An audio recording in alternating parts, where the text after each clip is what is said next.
All right, I think we'll get started. It's 2 o'clock, a little after 2 o'clock. So out of respect for everybody's time, we'll go ahead and get rolling. First of all, thanks everybody for being here. This is already got 52 folks, so this is an excellent turnout. So I appreciate everyone joining and taking part today. I first like to introduce myself so you know who this weird guy on the screen is talking to you. My name is Lee Williams. I'm with Michael Baker International. I'm the environmental planning manager here. I'm also serving as the vice president of the National Association of Environmental Professionals South Carolina chapter. No matter how many times I say that, it doesn't get any easier to say that mouthful. So it's NAEP-SC for short. And but more importantly, I'm also a data portal user, so I'm pretty excited to hear what Joe has to say today too. I do want to do a quick shameless plug for NAEP-SC. One of our main goals is to foster networking, collaboration, and education throughout the environmental community, and to really do whatever we can to add value to the environmental profession in South Carolina. So if you're on this webinar, you're already one of us. It's already a good fit, and you already have something in common with most of our current membership body. So I really hope that you'll check us out and get involved with what we're doing with our chapter. I'll put a link to our website address in the chat box in just a minute, along with my contact information. If I'm pretty passionate about what we're doing here as a chapter, so if you have any questions or just want to talk about what we're doing with the chapter and where we're heading with the chapter and how you can get involved, please reach out. I'm happy to talk about it. So please check us out. Get involved and feel free to ask any questions if you have any. So before we start the webinar, we do have a few ground rules. First and foremost, this webinar is being recorded and will be used at the discretion of SCDNR. More than likely, it will be linked through the NAEP-SC website to view in the future. But again, that will be at the discretion of SCDNR. Secondly, out of respect for Joe and all the other attendees, we ask that you stay muted at all times. If we keep having issues, we may have to boot people from the webinar, and I really don't want to have to do that. And lastly, we have a lot of folks in the webinar today, and Joe is very eager to get feedback from all of you. He's eager to get feedback from all the current users, and he's also very happy to answer any questions you have. So we want to do this as orderly as we can. So during the presentation, if you have any questions for Joe or any feedback, you can do one of two things. You can type your question, type your feedback in the chat box, and then I will relay that over to Joe at appropriate time. Or you can use the raise your hand feature at the top of the screen and raise your hand. At that point, I will interrupt Joe, and then I will call on you to unmute so that you can interact with Joe one-on-one. That's my preferred method. That way I know that I'm not misinterpreting any feedback or nothing's getting lost in translation between the chat box and myself and Joe. So. And also, we will have a Q&A session at the end after the presentation. So if it's a question or feedback that you have that you feel can wait till the end, please hold it till the end. And then Joe will be happy to answer your questions and we'd love to hear your feedback then as well. So with that being said, Mr. Lemeris here, he's been with DNR for 4 years, I think a little over 4 years. And this data portal has been kind of his baby, his pride and joy for all 4 of those years. So I'm pretty excited about what he has to say. I imagine y'all are too. So with that, Joe, take it away, my friend. It's all you. Thanks, Lee. And thanks everybody for joining me today. I'm glad to be able to use this this group to be able to sort of spread the word here about what we have to offer at the Natural Heritage Program. Some of you, or many of you even, may already be a user of natural heritage data at some capacity. So this presentation is really going to be an effort to kind of go over, a broad spectrum of things. One will be sort of an overview of the Heritage Program itself, what we do, what we as a program are charged to do, how we manage data, how we collect the data, how users, external users, can interact with this data and then even contribute back to that. And so we'll go through a presentation here, and then I'll try and do a few demos just to get everybody sort of on the same page about what content is available. So yeah, I guess let's get started. Let's see if I can get back here. There we go. All right, so just a brief bit of background on the heritage programs in general. So the South Carolina Heritage Trust was actually formed in 1974 by the Nature Conservancy South Carolina chapter, and it was passed to DNR a couple of years later. It's actually the first heritage program in the country, followed very closely by, I believe, Mississippi. But since the 70s, the idea of a natural heritage program on a state and subnational level kind of took off, and today, present day, there is a heritage program in every state and every province in Canada, and most Central and South American countries also have some sort of heritage. It's not quite the same as how the Canadian and U.S. Operates, but there are relationships between Central and South American partners, really making it sort of a network, a hemisphere-wide initiative to gather and monitor information on species trends across the hemisphere. And so, like I said, there are a lot of heritage programs in the country, throughout the country and the continent, and they operate a little bit differently in each state. So if y'all work in other states besides South Carolina, you likely have to interact with other heritage programs as well. And they, some of them are in state fish and game wildlife agencies like South Carolina DNR. There are just as many almost that are also housed in either other state agencies like state park services, for example. Some of them are in university systems, and so they do operate slightly differently, but they all have sort of this similar function to maintain comprehensive data sets that sort of assess the conservation rank for species of concern based on trends. And so in South Carolina, we maintain over 30,000 records of over hundreds of species, over 1,000 at this point that we track within the state. And those species are all ranked. They have several different ranks. Many of you may have heard of a G or an S rank for a given species. This is a G stands for global, and S stands for subnational or state in our case. So South Carolina assigns S ranks to any species that are found in South Carolina, and those ranks are used across the country and across that species range to assign global ranks. And global ranks are, basically the assessment of what the status is of that species across its range. And I mentioned, we're all working in separate sort of functions, but we do all combine together our data sets through an organization called NatureServe, which many of you may have also heard of. NatureServe is sort of the heritage program network that kind of allows us to work across political boundaries to monitor and help conserve biodiversity in the United States and beyond. So that's kind of a brief background of sort of the genesis of that idea, and South Carolina is proud to be one of the first to come up with this concept.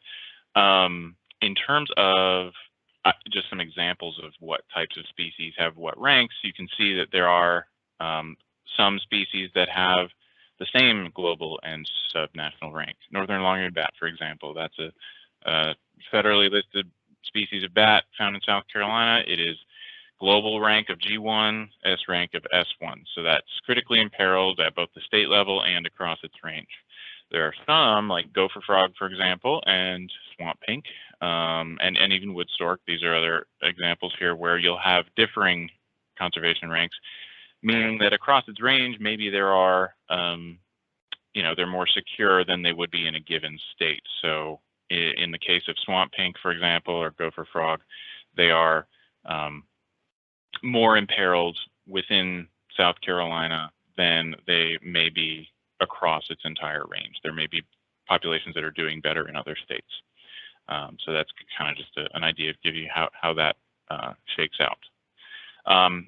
In terms of who we are, the Heritage Program is kind of a hodgepodge, and a lot of the people listed here are not fully Heritage Program staff necessarily, but they all have sort of some aspect to do with the Heritage Program in some way or another, and there are plenty of other people within these programs that I did not list, so I apologize for that. So in terms of the GIS and data side, myself, I'm Joe Lemeris. Lee mentioned I've been with the agency for about 4 years now. Megan James is a GIS analyst that works with me as well. And we both are sort of the primary points of contact in terms of the data itself. And then in terms of other aspects, so we also have a botany program. Keith Bradley is our botanist, and he has a lot of, he primarily works through our data system to collect plant information across the state. We also have a preserve management arm. So the Heritage Trust has four regional preserve managers that operate across the state, and they maintain our heritage preserves. Do things like prescribed burning and species monitoring and just general land management practices. And then, of course, I'm going to skip across to the other side here. Within several of our other divisions, wildlife, freshwater fisheries, and marine, there are numerous biologists that contribute to our data sets and pull data for us, and we work with them to create field surveys so that they can easily get their data incorporated as efficiently as possible. So we have bat biologists, herpetologists, bird biologists of varying types here. We work with our fisheries section, so we work with statewide freshwater fisheries coordinator, diadromous fish, freshwater mussel and snails, crayfish, sea turtles down on the coast, and we're expanding to include a little bit more on the marine side in the future here. So it really touches, not just plants, but all taxa groups. There are some, you may notice that we don't have an entomologist on staff. That is one thing where we are trying to rely on external partners to help with species for, insect species, for example, where we don't necessarily have an internal staff member who has that expertise. We also have a great deal of interaction with our Office of Environmental Programs at DNR. Lori Regan's the director of that, and she has a great staff that we've been working with. They assist us in crafting a lot of the best management practices and survey recommendations for some of the reports that we produce. We also work pretty closely with Anna Smith, our grants coordinator, and our state wildlife action plan coordinator, so that we ensure that the natural heritage database is syncing up with the state wildlife action plan as best as possible.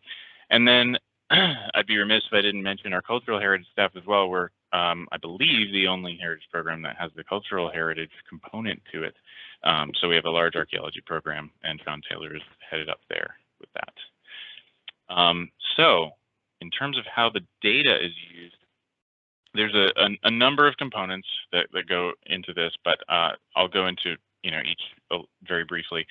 One of the arms of how this data gets used is for regulatory and due diligence review, both between state and federal agencies and also on the private side. I'll start with state and federal here. So DNR, of course, uses it internally for quite a number of things. Our Office of Environmental Programs uses it when they're, providing comment for various projects. Our Habitat Protection Committee uses it to identify, important areas to conserve within the state, things like that.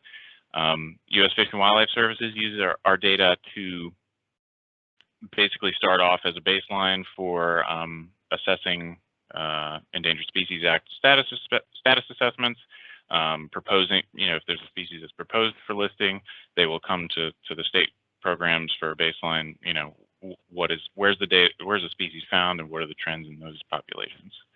And then, of course, in terms of regulatory, DHEC also uses our data quite a bit when they are providing comment, U.S. Army Corps of Engineers, NRCS, and a good many others. Land managers as well will use them, Forest Service, National Park Service, people like that. State Park Service, of course, and the list goes on. From a private sector perspective, same sort of thing, due diligence and review for non-state and federal partners include things like councils of government use it quite a bit for projects. Counties themselves will use the data. And then, of course, private sector consulting firms and land trusts are also big players and use this data to try and either avoid impacts to species on proposed development projects, or conversely, in the case of land trusts, they're looking to see what species of concern can they protect with land acquisition and conservation easement type projects. So in the case of these, we have developed a tool that provides tables of species and survey guidance and BMPs that I mentioned earlier that are specific to project areas that y'all are needing for reviewing projects. And we have automated reports that are sent to directly to your email for most project types. And I'll go into that in more detail later on, but that's kind of the direct interface for that component. So we've had some previous challenges. I just want to run through. Like I said, I started about 4 years ago. One of my primary objectives when I started was to sort of revamp the way that we were conducting reviews for species of concern for project areas. There are three main sort of silos of issues that we were having to work on. We had a lack of governance of the data themselves. There wasn't really a single location that the data was being held at, and so various groups across the agency were sharing to different organizations externally without some sort of policy as to how that would be conducted. If there was no real effort to enforce sensitive species data provisions, which we do provide those provisions now, and there was a little bit of a diminishing trust on the data set because it wasn't necessarily kept up to date as well as it could have been, which have potential implications for further threatening the species if we don't know where they are. The impacts can be had and we don't even know about it. So that was a big issue. We also had, like I said, decentralized data, so we weren't receiving data from all sections of DNR. There were silos of data here, there, and everywhere, sometimes in people's desks, sometimes on their files, servers, and we weren't really able to access them. So that's been improving dramatically over the past few years. And because of that, though, it led to a lot of backlogs and longer entry processes and review times. And then, of course, standardization was another issue. We were getting reviews through the mail, through email. Different departments were getting them that had to then make their way to us. And there was no standard format on the spatial information. Sometimes we would get PDFs of maps. Sometimes we would get just one lat-long coordinate of the center of the project, Google Earth files, etc. So it was a little bit more, just one extra added layer of complexity to get these projects done. And they were all being done manually. So we would, physically write these reports, in a Word document and put in our information and provide the context. And so it took a long time, and we had minimal staff working on this as well. And it wasn't, nobody's dedicated to do it either. So that was sort of where we were coming from.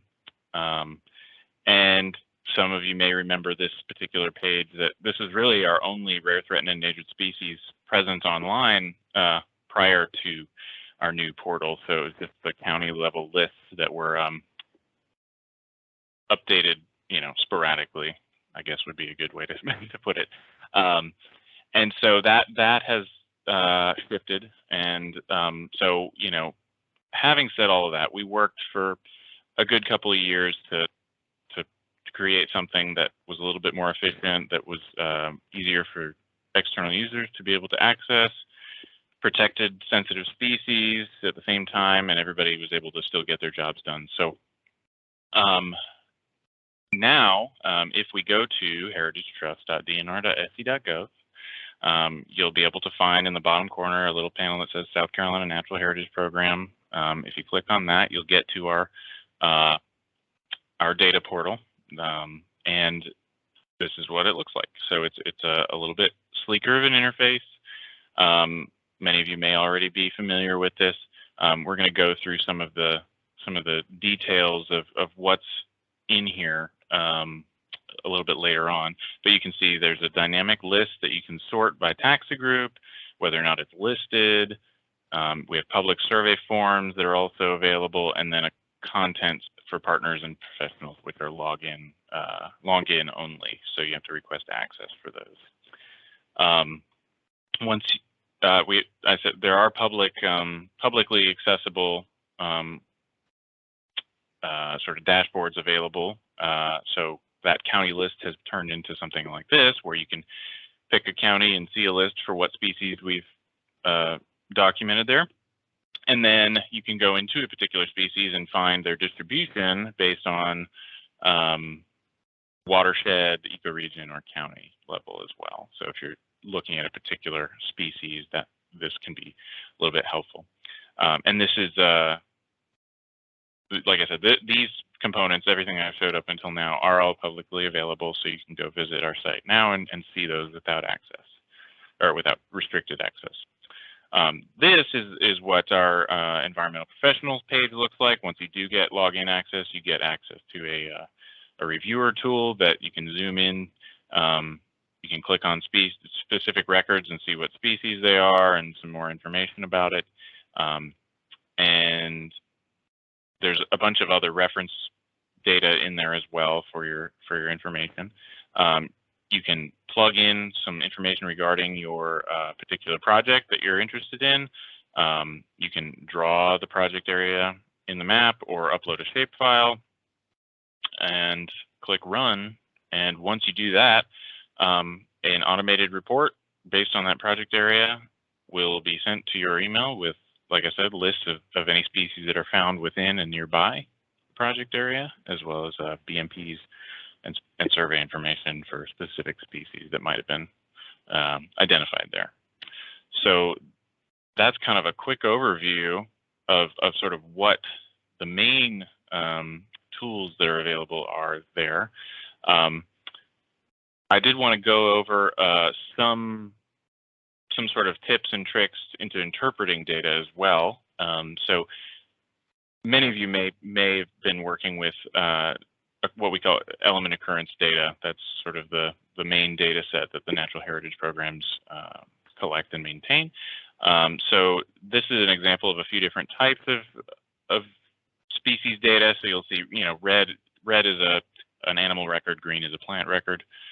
The size of those polygons that you see basically are a reference of how accurate that particular location is.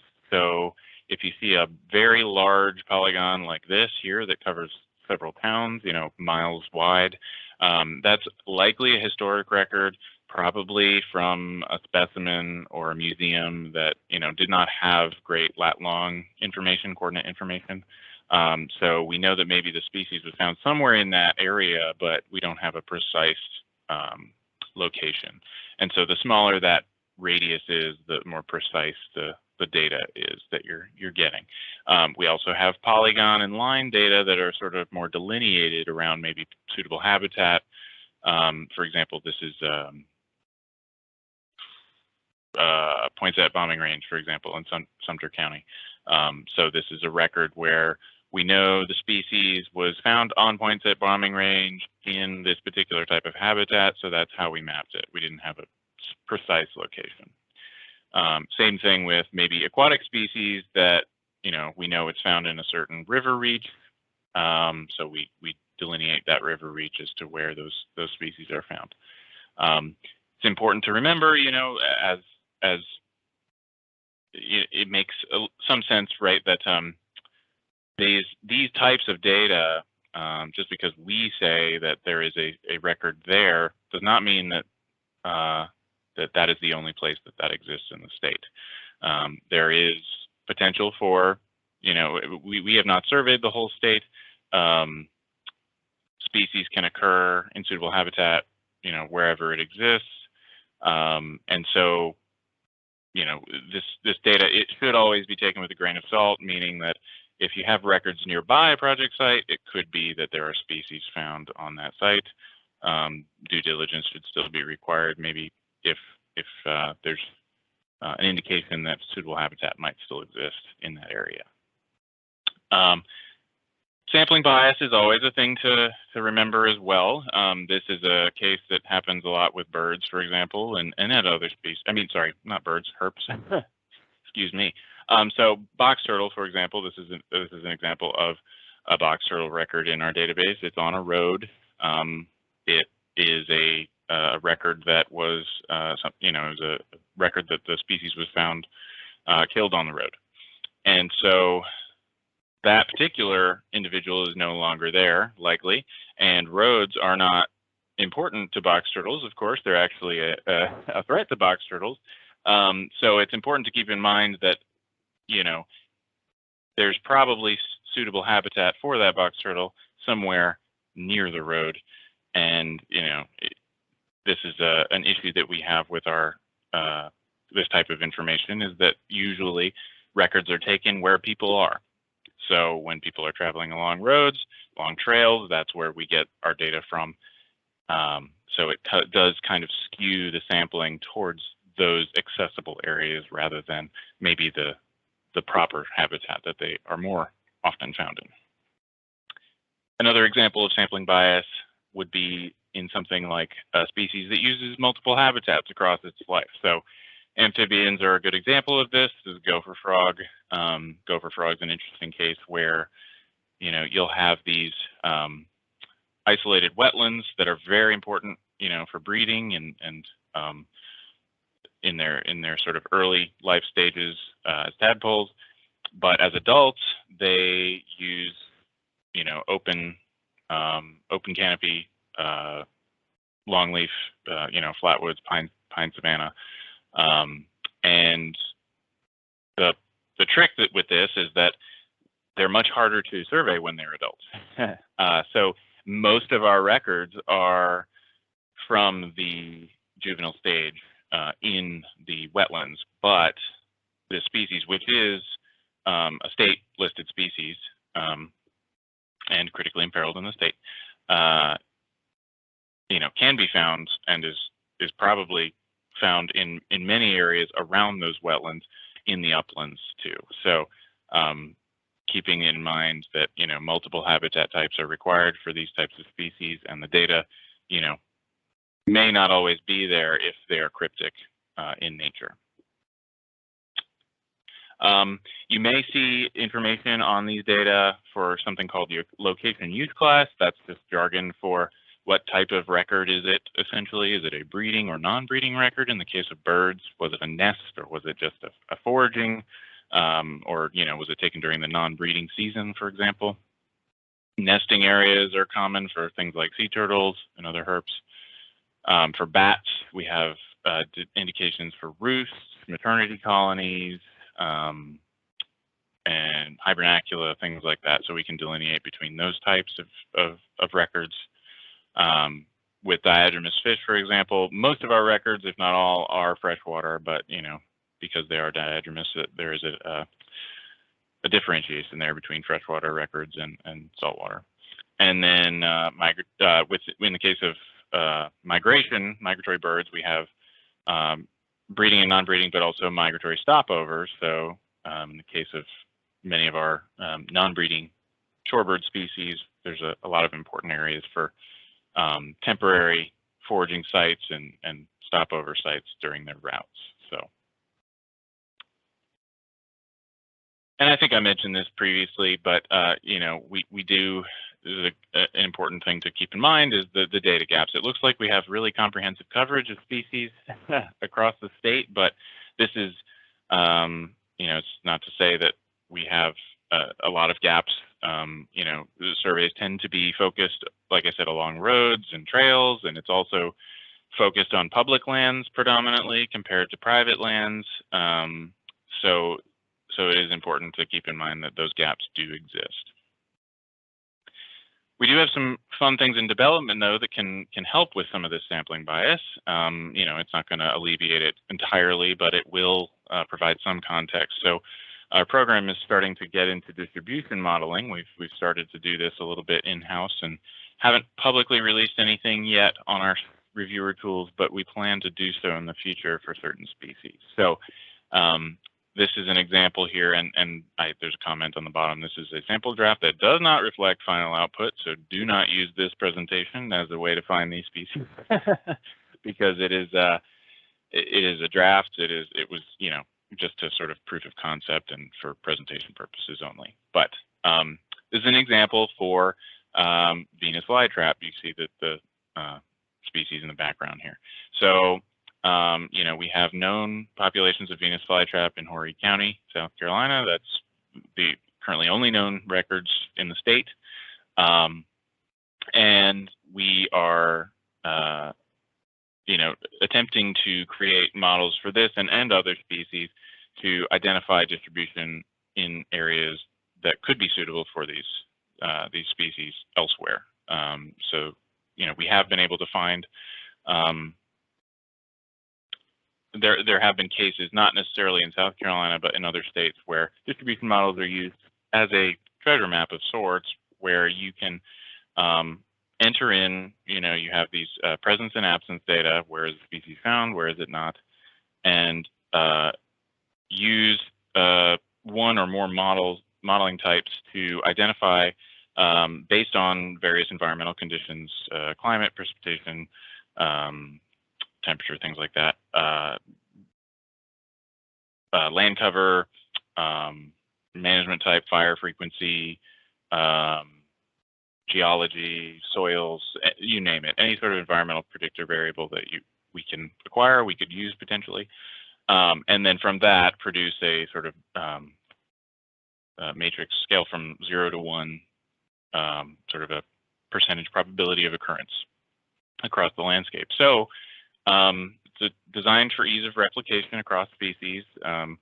You know, we've done this for a couple species now, maybe a dozen or so in draft form at this point, and we're working with our biologists to review the quality of those and assess, you know, whether or not we want to use them for, you know, some sort of level of decision making. We have 5 modeling methods that we're using and overlaying them with each other to be able to identify, you know, where those models agree. And right now, I think that actually the environmental variables, we're constantly growing our library of variables. We probably have closer to 60 variables now, and it's growing every day with every new data set that we come across. And so, you know, this is an example of GLM model, GAM model, boosted regression, maximum entropy, for example, and I'm not going to get into all of the different types of methods, and then random forest. And so each of these have their strengths and weaknesses in terms of quality of prediction, but overlaid together, where models agree, you can see there might be some sort of indication of what's going on there. And so this is the type of information we're hoping to use to guide our reviews in the future, where we can say, okay, maybe we don't have any data for this species at this location, but there's a 70% chance or more that the habitat is right for it. So maybe you should go survey for it. That kind of thing. And so we are in the process of reviewing this workflow, publishing some of these on our servers, and refining the statistical outputs. Finally, the good stuff. So data collection. So we've worked really hard to incorporate digital data collection methods across our program. We've been using a lot internally for a number of years now. And we have a publicly available observation form that's on our site that folks can use. You can use it now if you want, to be able to submit information on species that you find while you're out doing surveys on your own. It has a list of all track species that we are monitoring in South Carolina, and it gives some information on their rank and scientific and common name, that kind of thing. A link to the Explorer webpage, and you can put in some information on you can collect points, lines, and polygons. Put in information about where you were, when you were there, and once you submit it, we can then review it, contact you if necessary, and put it into the database. So anybody that has access to this, can directly contribute to the information that we're using to try and conserve these species. So I'll go into that in a little bit here.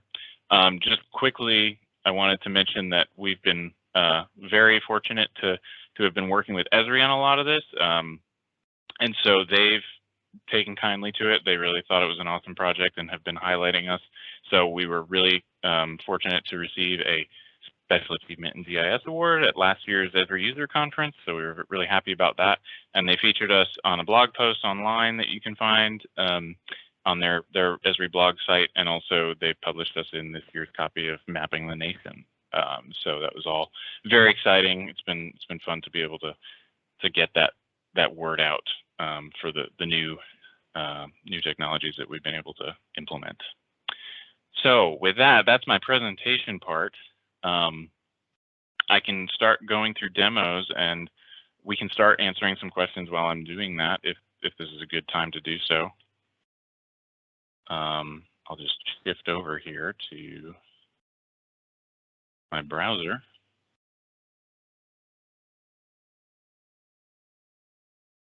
So I figured what I would do is go through like I was signing up. Essentially, this is our page. I should go back. So if you're starting from scratch, heritagetrust.dnr.sc.gov, you can find our Heritage Program site right here on the front page. And when you click that, it'll bring you here. Hey Joe, we do have one question. We had a hand raised. Well, there it is. James, you want to go ahead and unmute? Hey Joe, this is Keith Whalen with the Forest Service. How are you? Hey, good. How are you? Good. I've got a question. So Sure. With a lot of new literature coming out and some species getting split out based on genetics, when do you guys make the call to add that new species to the database as a standalone species? And how does that get routed up to NatureServe? Because we had the question about Bartram's bass here a while back. Right. Yes, that is a good point. So at the state level, we can act relatively quickly. Internally, we list all of our species, and this should be true of other states as well. Since we have the discretion to make those changes on our own, we basically can go in and assign a track, turn a species as tracked yes, and start tracking it, assign it a rank if we can, and go from there.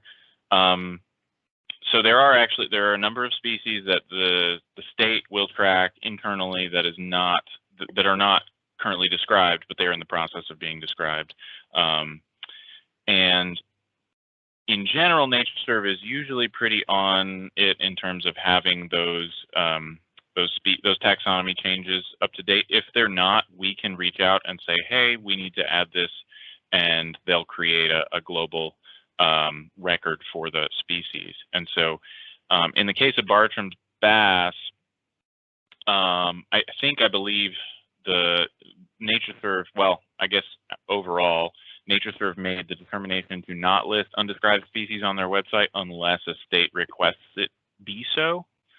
They only list described species on their Explorer website, but that does not mean that they do not have records for it or that states are not tracking it. And ultimately, the state programs and the state ranks are going to be the ones that inform the global ranks. So I would say when in doubt, contact the state offices. They would be able to tell you the best information if NatureServe does not have something on their site. And one more question, as far as like those that get collecting permits, does that data also feed into the database? Research and collecting permits, for the most part, yes. And that is one project, at least in South Carolina, where we are working to improve that process. Right now, our research and collecting permits workflow is a little bit outdated, and we're just on the beginning stages of revamping that to make it a little bit more in line with some of our online systems here. But yes, when we get information from collection permits, we do incorporate those as best we can. Thank you. Yep, thanks. So yeah, okay. Joe, we have one more question in the chat box. What's the fee for environmental professional level access, and is it a pay per project or annual fee? I would be glad to answer that. The answer is $0. Yeah, so in South Carolina, we do not charge for this service. We just keep it under, login only in an effort to parse out the information that is required for different groups. And, just in an effort to protect the sensitivity of those species of concern that might have issues should location data be shared on a broader context. So, if I'm a user that wants to gain access to our environmental professionals tools, I would scroll down here and I would click the request access survey form. It's a very brief, enter your name, your organization, your email address, and basically it'll ask, what do you intend to do with the data? What is the function that you provide, and are you a federal agency, state agency, nonprofit organization, etc.? How do you intend to use the data? Submit it, and within a few days, we'll get back to you with the appropriate permissions for your use. And so once you have that access, you can click on this and it'll ask you to log in, and you can scroll through here. We have a few different things that are available. There are 2 YouTube videos linked here for folks who want to do a deeper dive into how to use the tool and understanding the data. A lot of the information in these videos are what I've either said already or will be saying in this presentation, but it is good to have nonetheless. We also have a data use notice that just sort of is our legal disclaimer as to how we intend for the data to be used, on the professional level. And then we also have a feedback form here, which, anybody, I encourage anybody to submit ideas or information about the tool that you would find useful. So far, we've only had people fill that out when the tool is causing errors for them, and that's helpful. But we also probably know about the issues when the tool is broken. So any other feedback regarding how to make the tool better would be super awesome. We would encourage those comments, and any other question about how to use the tool would be helpful. So getting into the meat of the tool, you'll see here, this is our reviewer tool. You can zoom in, and you'll see a bunch of different data here. You can change the layers. So if you don't want to look at something, or if you want to turn on something else, look at some of our other ecological community records, or just general wetland reference data like National Wetlands Inventory, hydric soils, prime farmland soils, FEMA flood hazard areas. We have a few things in here that you can add. And if there's anything else that you want to add, you can add data in here as either a file, just like if you have your own shapefile, or you can search ArcGIS Online or our organization and add things that are available that way. Like I said, you can click on the record, find information about it, and if you want to know more information about that species, you can click on the link and it'll bring you to the NatureServe Explorer page if one exists. When you run a tool, I will try to do this. It will take a few minutes. You basically enter information on, so provide the name of the person or entity. So Joe Inc. and then the project name, anything. You select your project type. We're pretty comprehensive, but most people that we've seen have been submitting for development projects, commercial, residential. Then we provide a description of the project, provide as much of a detail as you can about that project. And we have a range what buffer you would like to look out from that project. So 1 is the minimum 1 mile buffer from that project area, up to 6. And you can either draw the project, or on this version, we have 2 versions of the tool basically. On this version, you can add a shape file that's zipped, which can be points, lines, or polygons. And you zoom into a project, and we can find one that's actually on or nearby. Planned disturbance area here, this field is in either feet or acres, so that can be a little confusing. We're really looking for, if it's a 50-acre parcel, how many of that is going to be disturbed? How many acres? So maybe 25 of those 50 acres are going to be developed. If it's something like a pipeline or a road project, you would put that in linear feet. So we can, we'll put in 1 or something like that, 1 acre, and put the email that you'd like it to go to. You can send it to more than 1 person if you like, and you click run. Now, while this is running, it'll take a couple of minutes. I will say that we do sometimes have, depending on, our server loads, have issues with the tool giving an error.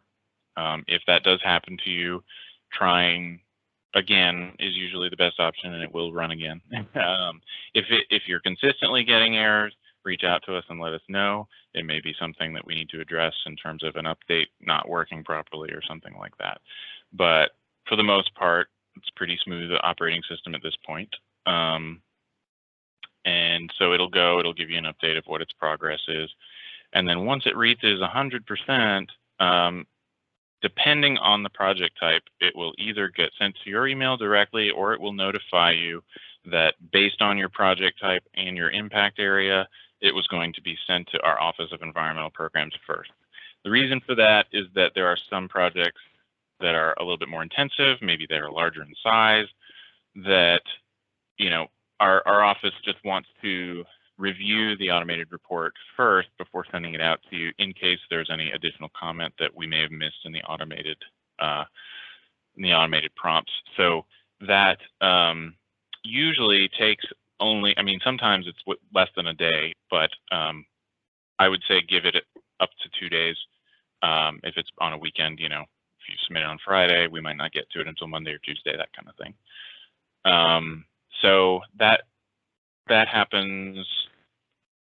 It's hit or miss. It happens a little bit more on the coastal counties than in the upstate and Midlands, but just wanted folks to be aware of that sometimes you won't get it immediately to your email, but the turnaround time is much faster than it used to be. When we were doing all these manually, our turnaround time was about 30 days. So it worked. And so you get a link that you can go to immediately, or it'll get sent to your email, and this report is generated. So you get some information, the map of where the project area is, some disclaimers about our comments. It says no records were found within the project area, and we had a few records here nearby within a mile. And then we have some best management practices. So things about piling installation potentially, if that was an issue, cavity and tree roosting bat species for this particular county. I think it intersects with the white nose syndrome. And then mentioning that some of these species are swap species, so we have, flagged those for particular concern. And then let's see. So some of this project area was potentially prime farmland, so please reach out to NRCS for that. And then some general information about development projects that we usually put in there. So there's a good number of things that we can incorporate here. And at the very end, you'll see some information about conservation ranks and spot priority status if you have any questions about the definitions of those, and then instructions on submitting to the reporting form. So this form is the same one that's on our main site, which is out here. So say you're out on this project or on this property and you notice something that you're aware is either imperiled in South Carolina or listed. You can go open to this in either a browser or the Survey 123 Field app, which is a free app that you can download and from your app store. The browser is useful for, you can use it on your phone if you want, but you do need cell service to be able to access that if you're out in the field. And you can enter in all your information. So say you see a red cockaded woodpecker, whoops, Dryobates borealis, and say whether or not it's in public or private land, assess the condition of the element, for example, was, are you not assessing it, it was just there, or how likely is it that it's going to persist into the future based on habitat? So A is the best, D is the worst typically, and then if you knew it used to be there, you would put failed to find if you couldn't find it. Fill out your location use class. Some of them don't have one, but it's important to use that as well. Choose which type of mapping you would like to use, a polygon, line, or point. Locational uncertainty type is another tricky one. Typically, the default is estimated. That basically just means what is the associated error, essentially. So if you know it's going to be a precise location, you can click negligible. Estimated is a good option if you may not have great GPS service. The app will actually take your location accuracy from your device. So I'm on my desktop right now, so it has a locational uncertainty of 13,000 meters, which is quite a bit. But if you're out in the field, especially if you have a Bluetooth GPS, it could get down to sub-meter accuracy depending on your unit, which is useful. And you can upload photos and as many as you want so for us to assess and review. If your phone does not take the accuracy, or if you're doing this back at the office, you can enter it in manually and that'll override it. So I'll say 10 meters, for example. Fill out information about who was visiting this element, email address for contact, your visit date, whether or not it was detected. And there's some other information here about what type of establishment. These are all optional, but did you photograph it? Did you hear it? Did you see a nest? Things like that. And then if you have information about count, number of individuals, or in the case of plants, clumps, biomass, things like that. And this can get very detailed, but again, it's all optional information. A lot of our internal folks use some of this other stuff in existing EO information. What was the land cover type? This goes really detailed if you want to get into, what species make up habitat you're in. And, you can enter information on depth and elevation if you have it, but again, it's not required. Location details, sampling efforts, things like that. And once you submit that, we'll get that information back, review it, and contact you if we have any questions, and then submit it right back to the database. As soon as we submit it on our end, it goes straight back into our tool here. So it's not a one-to-one live connection, but it does happen. We usually push those things up on a weekly or so basis. So it's pretty up to date from everything that gets submitted there. One last thing to note on this data set, and it's written here, but I just wanted to expressly say it on this call. I mentioned sensitive species previously. So our biologists have determined over 100 species, mostly plants, but a good number of species So about 100 of our 1,200 tracked species, for example, that are considered to be locationally sensitive, meaning that either they have a threat for poaching or collection, unauthorized collection. They are either on private lands and there's a landowner restriction, or it's fragile habitat that could be trampled or easily destroyed if somebody was unintentionally visiting, for example.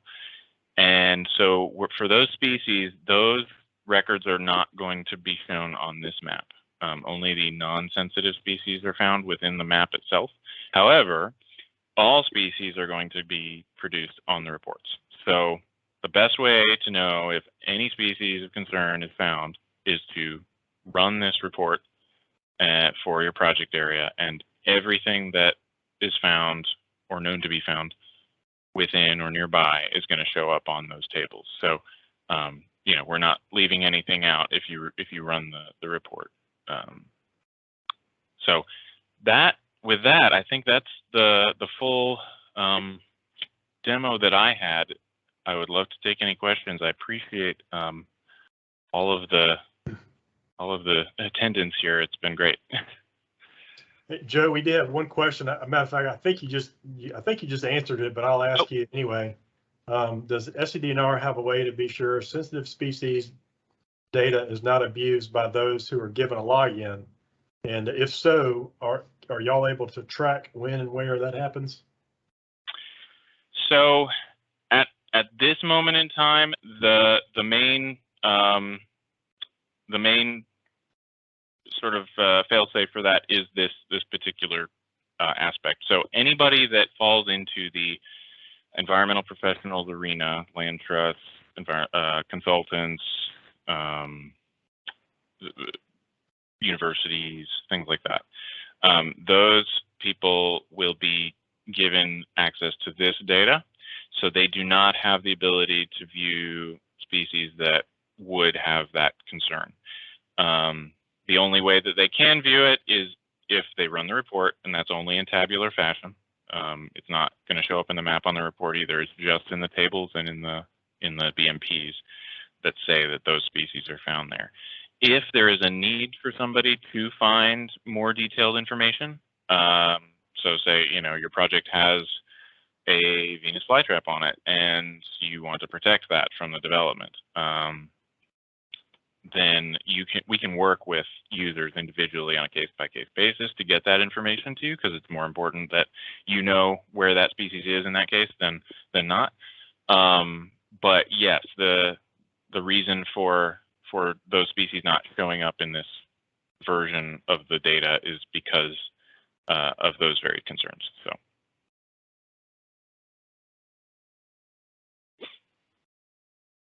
Pull this back up. Oops, always switching.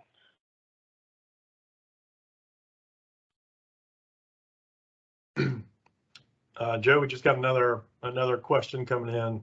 Sure. It says they just tried to get the survey 123 on their phone, but received the error. You do not have sufficient user level access to this application.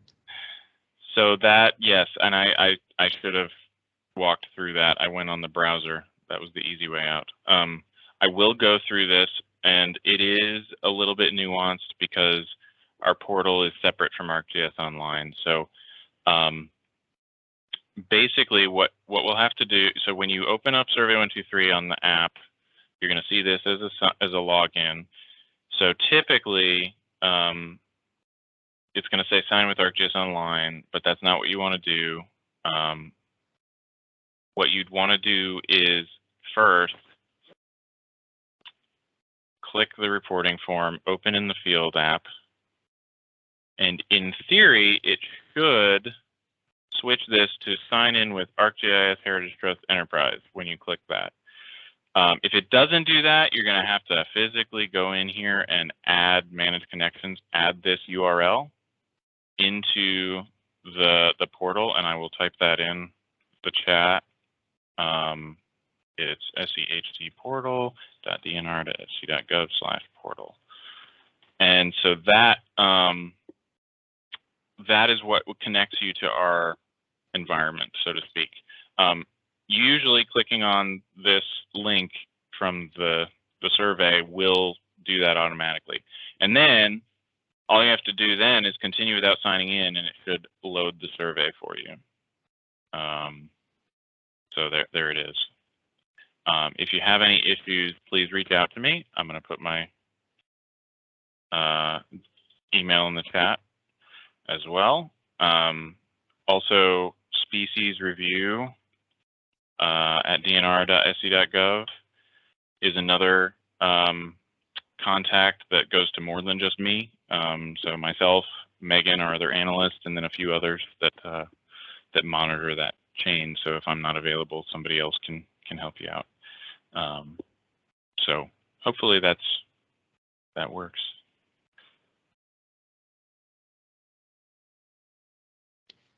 Hey, Joe, we got another question. Does U.S. Fish and Wildlife provide you data as well? They do. It's basically varying degrees. We try to get data from everywhere. We do have access to U.S. Fish and Wildlife Service. Like typically, if the Fish and Wildlife Service has reports from projects that that they've received, we can get those shared with us. The U.S. Forest Service has an online data set that we have access to that we'll regularly update from. And you know, our internal biologists typically, if they ever get any reports, they'll send them our way, and so our staff tries to incorporate as much as we can. We worked through a big backlog. For reference, we had probably only half, maybe 2/3 of the amount of data that was in there prior to this update. And there's new data going in probably every week. Some weeks it's only 1 or 2 records. Some weeks it's hundreds of records based on, you know, if we get a big upload of something, or if we add a new species, for example. But yeah, we try to reach out to as many partners as possible to incorporate this data.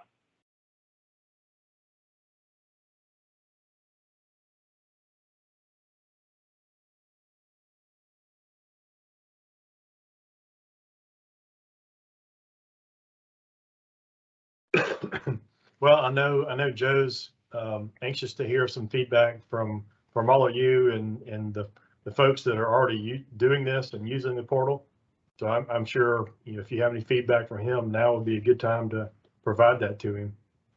Yeah, feel free. I'm all ears. And like I said, if you prefer to send it through, you know, email or use our feedback form once you have access, feel free to do that as well. So.